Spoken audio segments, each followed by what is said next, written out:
Well, for more on this morning's unexpected shakeup at the top of GM, I want to bring in a former member of President Obama's Auto Task Force, Harry Wilson. Harry, good to talk with you. Hi, Betty. How are you? Good. Now, Harry, did you know Chris Liddell? I didn't. I actually do know Dan Ammon quite well, but Chris came in after our work was complete. What do you think of this, him stepping down? Well, you know, it's interesting, and there were some rumors about this, but I was a bit surprised, frankly, and I think it's a bad news, good news story. The bad news is it's another example of management turnover, which is unfortunate. The good news is the GM has a much deeper bench than it had a year and a half ago, and Dan, who's worked with the company as a banker and then as an executive for I don't know how many years, a long time, knows the company quite well. And I think once investors get to know him, we'll like him quite a bit. Well, do you get the sense that he's going to be a long-term replacement, or is he just a placeholder? No, I would expect him to be a long-term replacement. I think he left Morgan Stanley to join GM for a long-term commitment. I suspect he probably didn't expect to be CFO this early, but I think he's in it for the long haul. You know, the report or the word on the street is that, you know, Liddell left because he got passed over for the CEO job. Is that what you got the sense of from Liddell, that he was aiming for the top spot at GM? Well, I didn't get this from Liddell since I don't know him, but certainly from the speculation was, in fact, when he left Microsoft, the press release at the time said that he was looking for opportunities beyond being a CFO.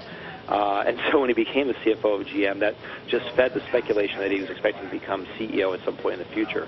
So I think that's probably reasonable, and given his age and his accomplishments, is probably sensible. In fact, today in the call this morning, he said that he would not become a CFO again, which I think further feeds into that narrative. Into that idea. Would he have made a good CEO at GM? I don't know. You know, GM's actually had a mixed history of CFOs becoming CEO. Rick Wagner was the CFO.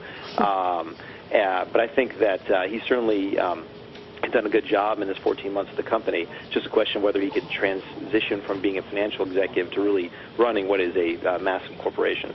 So, Harry, you've had an inside look at GM, literally. I mean, you've looked at their numbers. You know what's going on at that company. Why can't they get their management straight?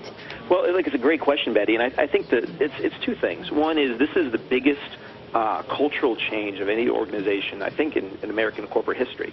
You know, and we felt at the time that we were there that was still the remaining challenge the company had, was overhauling a culture that was one of mediocrity and one of real success. And so I think there's some natural fits and starts in the process of doing that, and unfortunately it's playing out on the world's biggest stage rather than private, when these things are normally done. Right. So Chris was actually the first outside executive who came in who stepped down that I'm aware of, at least at the senior level. Most of the other changes were people who were holdovers from from the previous regime. But then, Harry, does this raise the question, and particularly for you, whether or not the government stepped out of GM too early? Another good question, and I think that the administration wrestled with two very big dynamics. On the one hand, they want to maximize value for taxpayers.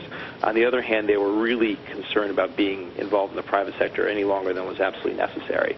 And so that's a delicate balance. I always felt that it would have been better to sell shares later, simply to maximize more value for the taxpayers. But it's a delicate balance, and I think that had the government been more involved today, of course, GM would be attacked for being government voters even longer. Right, but if I'm hearing you right, you think that actually it IPO'd too early then?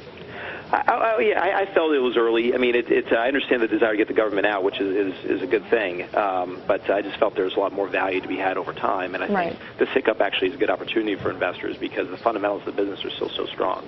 Harry, where does this leave GM? What do you think then is next for this company then? Well, I think they have two, maybe three big challenges. The first is maintaining the high level of profitability they've already established and growing that as the market recovers. Doing that without increasing incentives as they continue to maintain share. The second is really continuing to revamp their product line, which has been going very well, and just continuing that over time to continue to build the brand image of the company. And third is this management issue, is making sure they can really create some real stability at the senior ranks, both for the purposes of internal cohesion as well as from the standpoint of the market. But, as you were talking, Harry, though, I mean, I was thinking to myself, but, for investors who are in GM, how do they know that Ackerson isn't going to be walking away in 13 months or so?